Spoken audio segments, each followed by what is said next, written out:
नमस्कार, बहुत स्वागत है आपका डिबेट लाइव बड़ी बहस मध्य प्रदेश में। मैं हूं आपके साथ अमित शर्मा। मध्य प्रदेश की विधानसभा में इस सरकार का पहला पूर्ण बजट सत्र उम्मीदों का सत्र है। इस सरकार का दूसरा सत्र है, लेकिन बजट सहित 12 विधेयकों का साथ इसका बहुत महत्व खास है।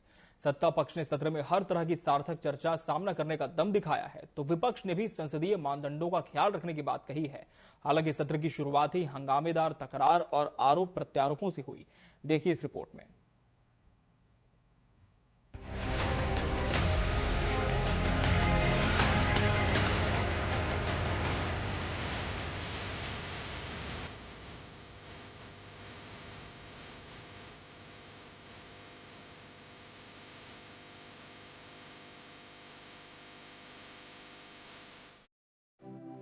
मध्य प्रदेश विधानसभा सत्र का पहला दिन हंगामेदार रहा। विपक्ष ने अपनी दमदार उपस्थिति दिखाने के लिए शुरू से ही आक्रामक रुख रखा। नरसिंह घोटाले पर सरकार को घेरने की कोशिश की, सारा काम रोककर स्थगन पर चर्चा की मांग की। नेता प्रतिपक्ष उमंग सिंघार ने कहा कि यह लाखों बच्चों के भविष्य से जुड़ा हुआ विषय है। मंत्रियों और अधिकारियों ने गड़बड़ी की है, इस पर काम रोककर चर्चा कराई जानी चाहिए।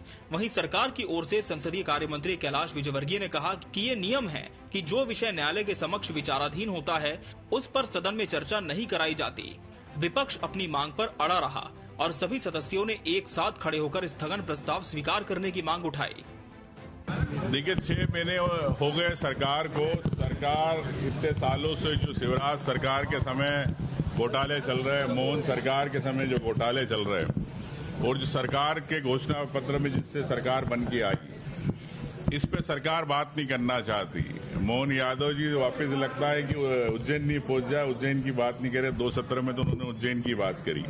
तो मैं कहना चाहूंगा कि मोहन यादव जी को कि आप प्रदेश में जो समस्याएं, जो घोटाले है, नर्सिंग कॉलेज एक बड़ा घोटाला है, यहाँ के युवाओं के साथ खिलवाड़ किया जा रहा है उनकी परीक्षाओं को लेकर।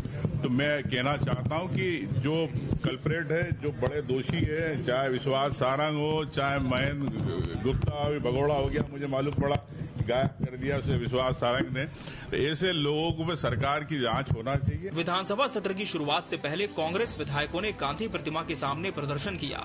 नरसिंह घोटाले को लेकर तत्कालीन शिक्षा मंत्री विश्वास सारंग के इस्तीफे की मांग की। इसके बाद उनके निवास का घेराव भी किया। सीएम डॉक्टर मोहन यादव ने कहा, नियम प्रक्रिया के अंतर्गत मान्य परंपरा में चर्चा के लिए हम तैयार हैं। उत्तेजना से हम बात सुन नहीं सकते, हम सीधी साधारण भाषा बोलते हैं, किसी से डरते नहीं हैं। देखिए, विधानसभा नियम और कानून के अनुसार चलती है। नियम और कानून में स्थगन कब ग्रहण करना, कब लगाया जा सकता है, इसका माननीय सदस्यों को हमेशा अध्ययन करके ही लगाना चाहिए। मुझे ऐसा लगता है कि हमारे साथियों ने शायद स्थगन का अध्ययन नहीं किया। हमेशा स्थगन तब लगता है जब 2 सत्र के बीच में ऐसी कोई घटना हो जाए जो तात्कालिक हो, जिस पर चर्चा करना बहुत आवश्यक हो, क्योंकि सदन की कार्रवाई को रोक कर स्थगन पर चर्चा की जाती है। इसलिए स्थगन बड़ा महत्वपूर्ण प्रस्ताव होता है। एक तरीके से वह विधानसभा के अंदर मिसाइल की तरह काम करता है कि कार्रवाई चल रही है और उसको ठप करके चर्चा कराई जाए। पर यह विषय काफी लंबा है, पुराना है, हाई कोर्ट में केस चल रहा है, सीबीआई जांच चल रही है। ऐसा कोई इसमें तत्काल चर्चा कराई जाए, इसलिए स्थगन विधानसभा की कार्रवाई रोककर चर्चा कराई जाए, इसकी कोई आवश्यकता नहीं थी। इसलिए मैंने सदन में भी कहा और आपके सामने भी कहना चाहता हूं कि डॉक्टर मोहन यादव की सरकार किसी भी चर्चा से पीछे हटने वाली नहीं है। 19 जुलाई तक चलने वाले मानसून सत्र में कुल 14 बैठकें होंगी। सवाल ये है कि सत्र का समय सिर्फ एक मुद्दे में जाया न हो, बार बार हंगामे के चलते चर्चा का न हो पाना ये बड़ी चिंता का विषय रहा है। विधानसभा में हंगामे के चलते कई बार बजट पर भी बहस नहीं हो पाती। ऐसे में क्या दोनों पक्ष सार्थक चर्चा के लिए तैयार हैं? क्या विपक्ष गर्भगृह में हंगामे के बजाय सिर्फ अपने स्थान से मुद्दों पर बात रखने को तैयार है?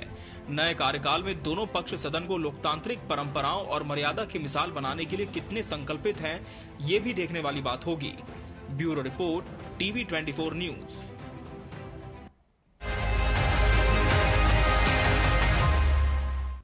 तो सत्रारंभ नहीं चलेगा दम, आज इसी विषय पर हमारी चर्चा होगी और इसके लिए हमारे साथ खास मेहमानों का पैनल भी जुड़ चुका है। हमारे साथ बीजेपी प्रवक्ता राजपाल सिंह सिसोदिया जी जुड़े हैं। राजपाल जी, बहुत बहुत स्वागत है आपका। शैलेंद्र सिंह पटेल कांग्रेस पार्टी का पक्ष रखेंगे। शैलेंद्र जी, आपका भी बहुत बहुत स्वागत है। वरिष्ठ पत्रकार आशीष दुबे जी भी इस चर्चा का हिस्सा है। आशीष जी, आपका भी बहुत बहुत स्वागत है। राजपाल जी, जिस तरह से संसदीय कार्य मंत्री कैलाश विजयवर्गीय ने भी कहा है कि एक नियम होता है, जो भी विषय कोर्ट के पक्ष विचाराधीन है, जिसकी जांच पहले से ही कोई एजेंसी कर रही है, सदन के भीतर उस पर चर्चा नहीं हो सकती। विपक्ष लगातार नरसिंह घोटाले के मामले को लेकर सड़क पर भी संग्राम आज करता रहा, सदन के अंदर भी मुद्दे को गूंजने की कोशिश करता रहा। तो क्या माना जाए कि सरकार सिर्फ प्रतिपक्ष के हंगामे के बीच अब इस विषय पर कल चर्चा करने के लिए तैयार हो चुकी है? देखिए, नियम से चलता है सदन जी, और सदन में नियम यह है कि चलते सत्र में उसको रोक के स्थगन लाकर और कोई मुद्दा सुना जाए, तो वो ये रहता है कि जब सत्र चल रहा है और चलते सत्र में प्रदेश में कोई ऐसी घटना घटित हो जाएगी जिसको सदन में लाना जरूरी हो जी, तो फिर स्थगन आता है। अब यह जो प्रकरण है नरसिंह घोटाले के नाम से जिसके बारे में ये कह रहे हैं, तो आपकी जानकारी ये और प्रदेश की जानकारी भी है कि इसकी सुप्रीम हाई कोर्ट में पैरवी चल रही है, सीबीआई से जांच चल रही है जी, और सरकार इसमें जो है छात्र हित को लेकर कृत संकल्पित है।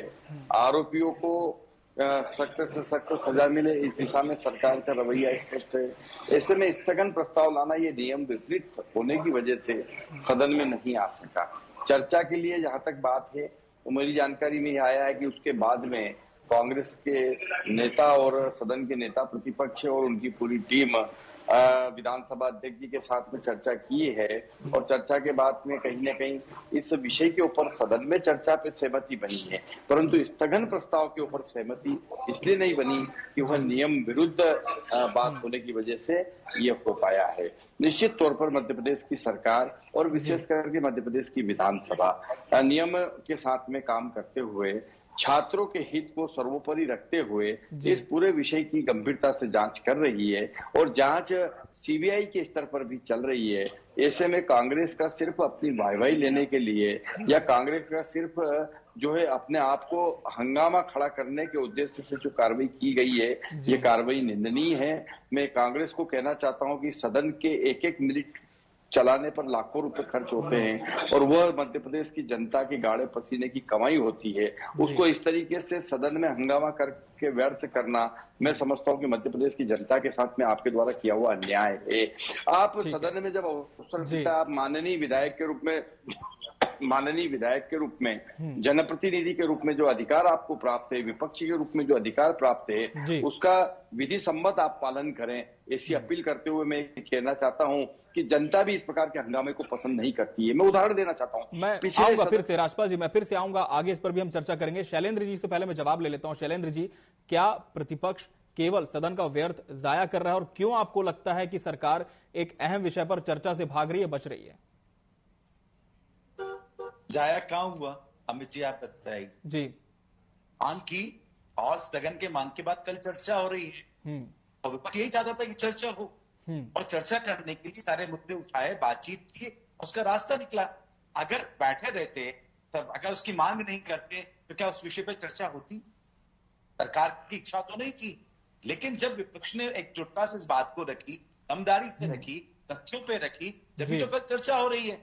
अगर जो बात अभी राजपाल जी कह रहे थे कि जाया हुआ, पहले 2 दिन की आप कार्यसूची देख, कितना कार्य है उसके अंदर। मेन जो कार्य है तो 3 तारीख के बजट के बाद शुरुआत, पहले 2 दिन तो उतने कार्य ही नहीं है। दोपहर बाद तो वैसे भी स्थगित होने वाली स्थिति है ध्यान आकर्षण के बाद। आप कार्यसूची देखें पहले विधानसभा की, उसके बाद हम बात करें। आज की भी कार्यसूची में ध्यान आकर्षण के बाद कोई और विषय नहीं था और इसीलिए ये कहा था कि अभी शर्त पूरी तरीके से नहीं चला। 3 तारीख के बाद बजट जब आएगा उसके बाद सत्र में अलग अलग विभागों की मांगों पे चर्चा होगी, विषय अलग हो जाता। लेकिन सत्र की शुरुआत में रही दूसरी बात, तो न्यायालयीन प्रक्रिया की बात की जा रही थी, माननीय कैलाश विजयवर्गीय जी भी कहते थे, वो विषय अलग है, जांच चल रही है, वो भी हाईकोर्ट के निर्देश के बाद जांच हो रही। लेकिन इसके अलावा जिन बच्चों के एग्जाम्स होने वाली है, जिन्होंने पढ़ाई लिखाई नहीं की, उनकी एग्जाम्स कैसे होगी, क्या होगा, उनको अगर तैयारी का क्या मौका मिलेगा, ये सब विषय तो जांच में नहीं है ना। जांच में तो घोटाला है जो कि आपके मंत्री ने उस समय किया है, आंख बंद करके ना जाने कितने नर्सिंग कॉलेजेस खुलवा दिए। उस घोटाले की जांच सीबीआई कर रही है और उसको भी हाईकोर्ट ने कहा, जब लगातार आरोप लगाया, सरकार ने तो नहीं किया। सरकार ने जब नहीं किया, कोर्ट जाना पड़ा, कोर्ट के निर्देश पे हो रही है, वो विषय अलग है। लेकिन अब बच्चों के भविष्य की बात है, 3-3 साल हो गए एग्जाम नहीं हो रही, अब क्या तरीका अपनाएंगे, कैसे करेंगे, ये तो सदन में बात आएगी कि ये भी नहीं आएगी। कि हम सिर्फ न्यायालयीन प्रक्रिया का हवाला देकर चर्चा से बच जाएंगे, ये तो हो नहीं सकता ना। कई बार आपके सुझाव आएंगे, सुझाव सदन में ही आएंगे ना, कि कहीं और आएंगे। अब सदन वो एक स्थान ऐसा है जहाँ पे आरोप प्रत्यारोप के अलावा सुझाव भी आएंगे कि बच्चों के भविष्य की ऐसी बात है, हम ये तरीका निकाल सकते हैं, हम उनके लिए ये कर सकते हैं। इसलिए तो सदन है ना, जहाँ पे सारी की सारी बात तो सत्ता पक्ष अपने पक्ष रखेगा, विपक्ष अपने तर्क देगा, और उसके बाद अध्यक्ष जी को भी उसमें निर्देश मिलेंगे। सदन तो अध्यक्ष जो विधानसभा अध्यक्ष अनुसार ही चलता है, सारे पाउस उस आकृति के ऊपर होते हैं और वहां देश होंगे, इसी तरीके से चलेगा। कुल मिलाकर हम ये कहें कि कांग्रेस हंगामा कर रही है, हंगामा क्या होता तो भी जांच की मांग, चर्चा की मांग क्यों स्वीकार होती? तरीका है, अगर एक बार हाथ उठाने पे अगर आप अलाउ कर देते तो कहीं नहीं होता था कि कल आप चर्चा करें। ठीक है, तो कहीं ना कहीं विपक्ष ये कह रहा है कि सरकार पर दबाव बना विपक्ष का, इस वजह से अब कल इस विषय पर चर्चा हो रही है। लेकिन आशीष जी, आपसे हम समझना चाहेंगे कि अगर कोई विषय ऐसा है जो कि पुराना हो चुका है, वर्तमान से नहीं है, लेकिन अब भी इसकी गूंज है, विषय कोर्ट के विचाराधीन है, इस पर फैसला आना बाकी है, एक एजेंसी इसकी जांच करी, तो क्या सदन में इस पर विधि सम्मत चर्चा नहीं हो सकती? और क्या विपक्ष का दबाव बना तब जाकर सरकार इस पर चर्चा के लिए अब राजी हुई है? नहीं, देखिए, नियम की बात तो जहां तक बात है वो ठीक है जी, लेकिन अध्यक्ष जो होते हैं, आसंदी जो होती है, उनके पास असीमित अधिकार होते हैं। वो चाहें तो किसी भी विषय पर कोई भी फैसला कर सकते हैं, चर्चा को किसी भी रूप में ले सकते हैं। तो सदन पे चर्चा नहीं होती है तो विशेष चर्चा के माध्यम से उसको लिया जा सकता है। कई बार जो है अविलंबनीय लोक महत्व विषय के तौर पर लिया जाता है। भाई बहुत सारी तरीके हैं। अध्यक्ष यदि कन्विंस होते हैं तो मुद्दों को लेकर के, उसकी गंभीरता को लेकर के, तो इसका चर्चा का रास्ता निकल सकता है जी। लेकिन जहां तक ये बात है, अगर इसके हम नएपन की बात करें तो इसमें हाल में कुछ कार्रवाइयां होंगी, हाल में कुछ चीज सामने, तो इसलिए इसकी चर्चा का एक प्लेटफॉर्म तो बनता ही है किसी भी रूप में चर्चा अगर कांग्रेस करना चाहे।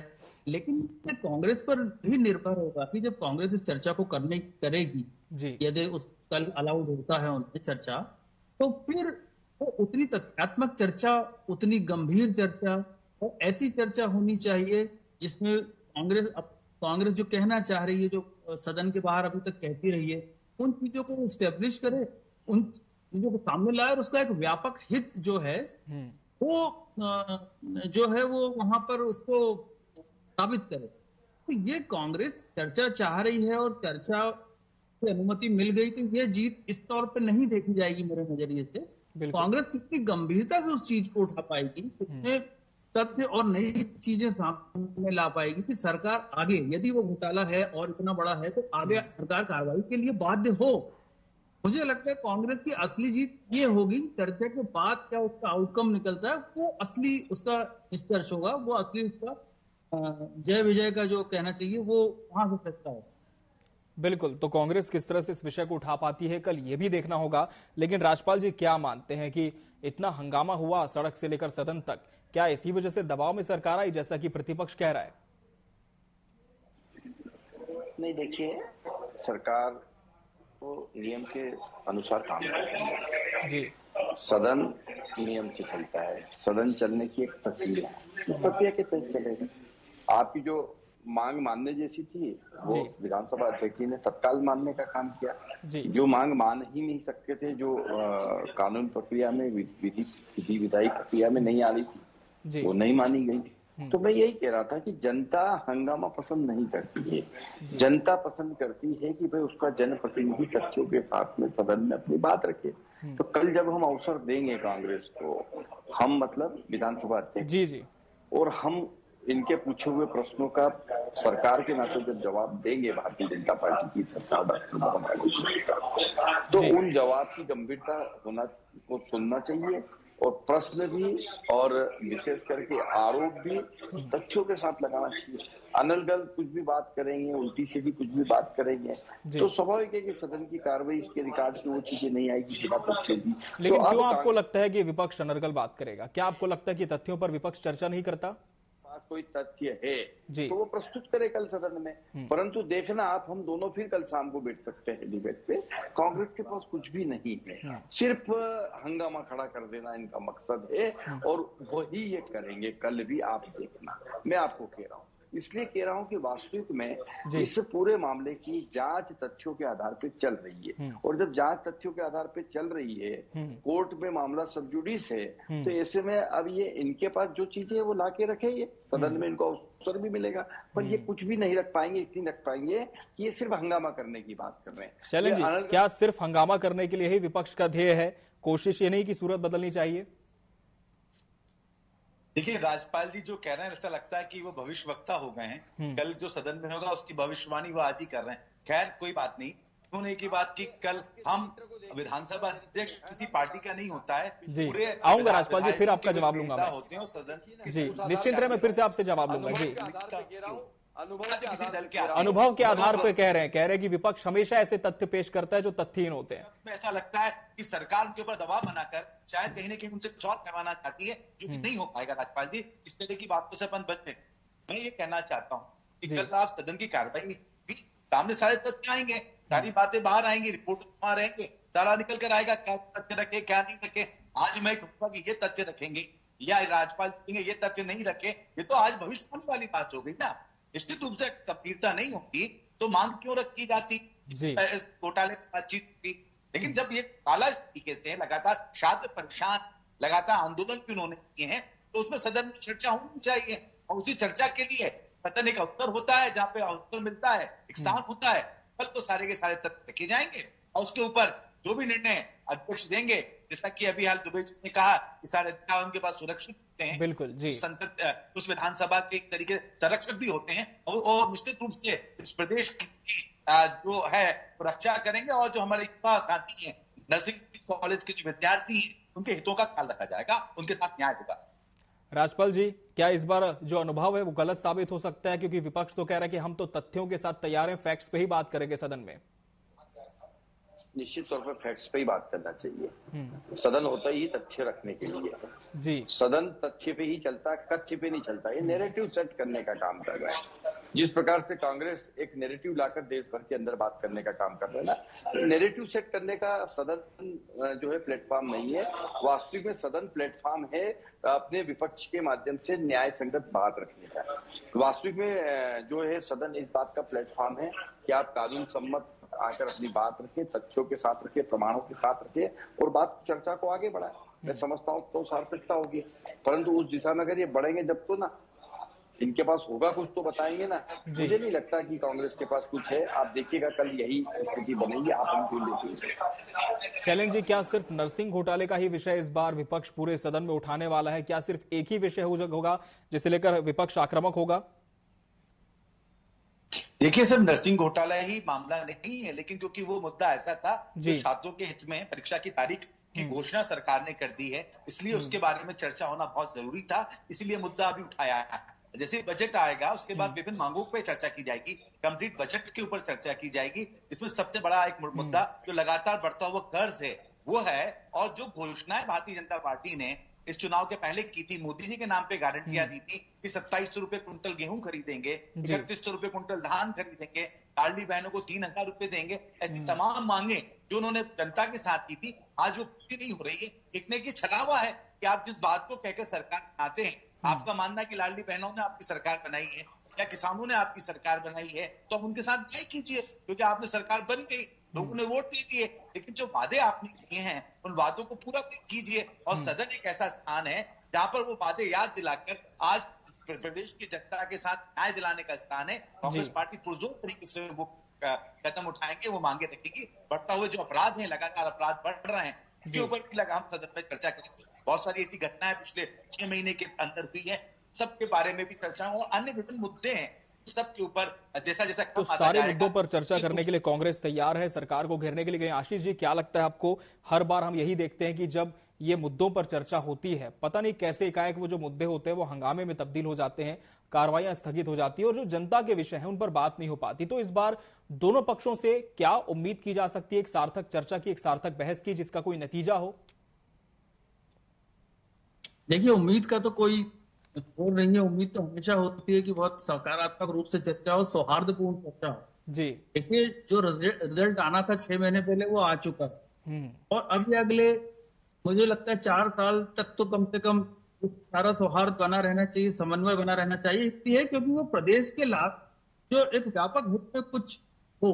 तो विपक्ष की अब ये भूमिका है कि वो रचनात्मक रूप से भी सामने आएगा और जो बेहतर बातें, नई चीजें सामने रखेगा प्रदेश के हित में। तो ये चीजें सियासी तौर सदन में ही नहीं, सड़क पर भी उसको फायदा देंगी। तो सिर्फ नामा जो है ऐसा मान लिया जाता है कि विपक्ष करता है, लेकिन कई बार ऐसी मजबूरी होती है, प्रचंड बहुमत वाली सरकार होती है, तो अपनी बात को कहना, बात को रखना बड़ा मुश्किल होता है। वो संघर्ष भी कांग्रेस को करना पड़ता है, करना पड़ेगा इस बार, क्योंकि संख्या कम है। ये संघर्ष कांग्रेस ने 10 साल लोकसभा में किया है कि कम संख्या की वजह से उसकी कई बातें जो है कई बार सदन में जो है बड़े बहुमत में अनसुनी हो जाती हैं या सत्ता पक्ष के सामने बहुत मुश्किल होता है। अब ये संयोग है कि वहां पर मजबूती है कांग्रेस के पास लोकसभा में, और दूसरा संयोग ये है कि लोकसभा में भी इसी तरह के मसले पे 2 दिन गतिरोध रहा, 3 दिन गतिरोध रहा नीट को लेकर, नीट परीक्षा को। वहां की जो गड़बड़ी है वो भी छात्र हित से जुड़ा मामला है, युवाओं से जुड़ा मामला। कांग्रेस ने वहां को मजबूती से उठाया है। आज हालांकि चीजें बदली हैं, नए मुद्दे आ गए हैं, लेकिन मध्य प्रदेश में भी संयोग है कि नरसिंह घोटाले का मामला है जिसमें बहुत सारे युवाओं का मसला है। आपको साबित होना बाकी है कि उसकी गंभीरता क्या है, तथ्य क्या है।